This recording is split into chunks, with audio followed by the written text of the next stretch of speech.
Hi guys, today is all about the Galaxy S7 and S7 Edge, and this won't really be a proper full comparison that I usually do, but more me pointing just out the main differences that I think are important to be told, because I'm definitely quite sure that I will sound biased towards the S7 in many aspects, but I will try to make it a little bit more objective still, because I can't deny some of the advantages the S7 Edge has over the S7. I will point them out, but let's just start off and not talk too much. So, the first thing that I find to be amazing on the S7 is this amazing curve. And this pretty much makes the phone for me. This was the main deal maker for me, because with this curve it exactly fits here and makes the device feel so much more compact and more narrow.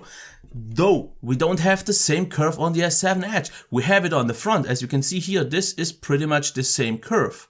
But what I didn't know, on the back it's actually different, because as you can see it's way less pronounced, and that's why this device just doesn't feel as narrow as the S7 does. Of course it doesn't, because there is after all a size difference, and that is also one of the main reasons why I got the S7 instead of the S7 Edge. As you can see, it still is wider, it still is taller. In terms of thinness though, I was surprised, because I did not notice, I didn't check the specs, but the S7, and I don't really care about the numbers, feels noticeably thinner than the S7. And using the S7 Edge for over a week, the S7 actually feels a little bit fat or chunky, which is surprising to see, but it still has the better feel in hand, because if they would have just turned the sides around and made the curve on the back on the S7 Edge, which then makes it feel so much better and way closer to the S7, then I think I would have already actually gotten for the S7 Edge, because it has a few major advantages like the battery life, which I will go later into, but that's just one thing. Also something, but that is of a little bit of a quality control thing. I think the power button sounds way more premium or subtle on my S7. As you can hear, against. This is the little bit cheap click that I don't like so much, but that is, like I said, quality control issue. Other than that, the power button is a little bit higher, but yeah, still works okay. Not really an issue. All the rest is pretty much the same. Like I told you, I think the S7 lies really nice in the hand, and it is so much more compact than any 5.5 inch that I've used, but if they would have just turned it around, it would have felt so much better.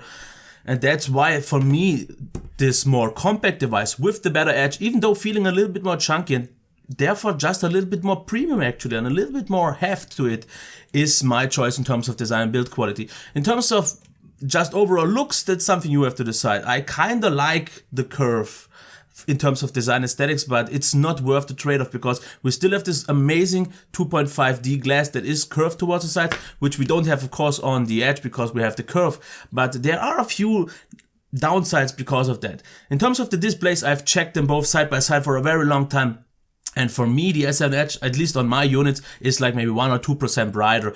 In terms of display calibration though, pretty much perfectly the same. But what I just don't like so much, as you can see this already here, I have light from here and we always have reflections on the sides. And I showed this to a couple of friends. Some didn't mind it, some didn't notice, but some said this is very, very distracting, because you have these odd reflections, and I can't really show this because I have only light from the side, but you have this glare on both sides usually if you have a light above you, and I found it to be annoying because it just narrows down your field of view of the screen, and it just doesn't look so much. And what he complained mostly about is if you watch a video, the heads are just cut off towards the bottom and front or whatever you have on content. So this is something that he didn't like, and I personally don't like as well, because I could try to show this off, but I don't think I will be able to.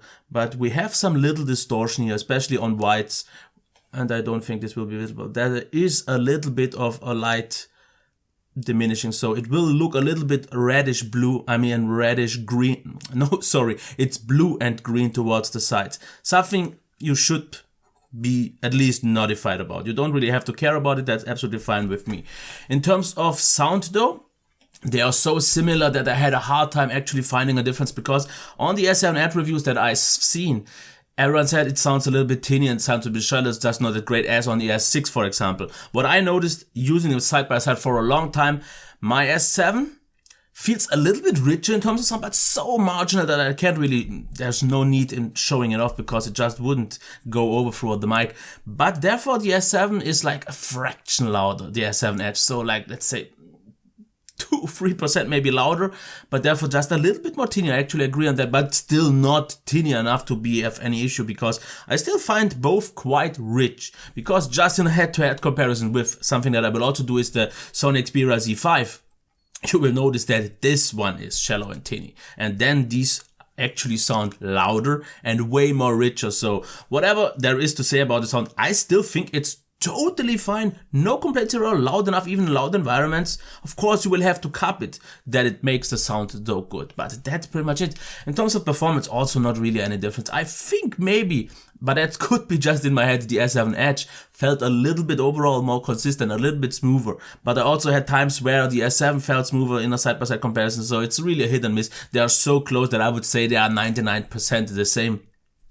What there is a noticeable difference though is the actual heat, because I told you that especially on mobile data my S7 gets a little bit warmer than I would say normally, and it definitely is noticeably warm, not hot or anything like that. But I didn't feel this on the S7 Edge because it has a little bit more surface area and it can maybe dissipate the heat, dissipate it a little bit better, so that was fine.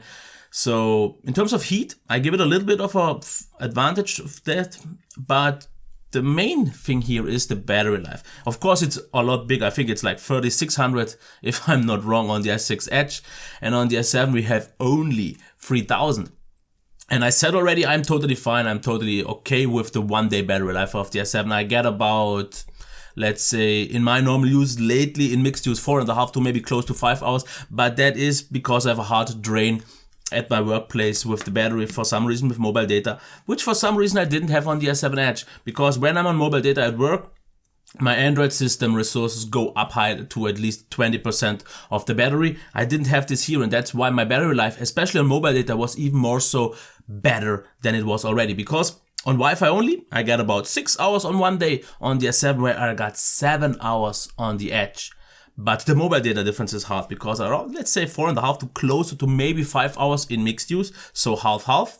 Wi-Fi and mobile data, I got still 6 hours and 30, 6 hours and 40 once on the S7 Edge. Usually it's a little bit less, but still, the battery life of this one, because on 2 day use I had 4.5 hours. Of course, there's a little bit of a odd difference here, 6.5 on 1 day, 4.5 of 2, because usually the differences be between 1 and 2 day use for me is at about 1 hour screen on time less on 2 days.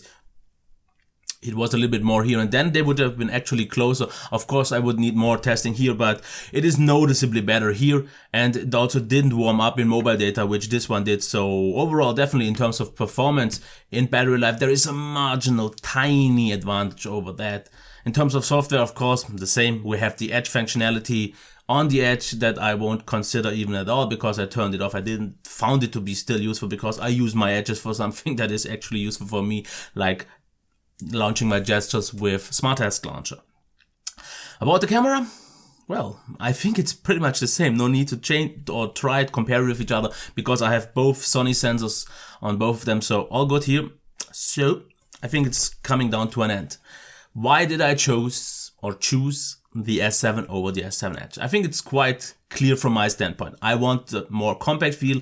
I want a slightly better feel in hand, because it's actually not slightly better. It's actually noticeably better, because I like the rounded edges so much more. If they decide to release a version with the edge on the back again, so something closer to this one, then I would have preferred it, because it's so much nicer that the S7 still feels smaller and has the so much better battery life with the slightly better thermals. But it doesn't make up for enough, because for me the one-hand use is more important than maybe, like, let's say 1.5 hours of battery time more that I get. Of course, I would have loved to get more out of the S7 than something like this, because this is a solid 2 day device for me. But in the end, I have to make a sacrifice. Either I go for the bigger, just not as comfortable feeling phone that gets me through a day, maybe sometimes twice, but I get through a solid day with the S7 as well. But therefore I have the benefits of one hand use all the time and better in-hand feel. Like I said, it feels a little bit chunky after using the S7 Edge for this long. But once the Edge is gone, I will be used to this, and then it still feels super substantial, super premium. But here's the thing, it really comes down to a personal choice what you want. If you want, I say, the better phone, the better overall phone, objectively, I can't say anything else, but it is the Edge.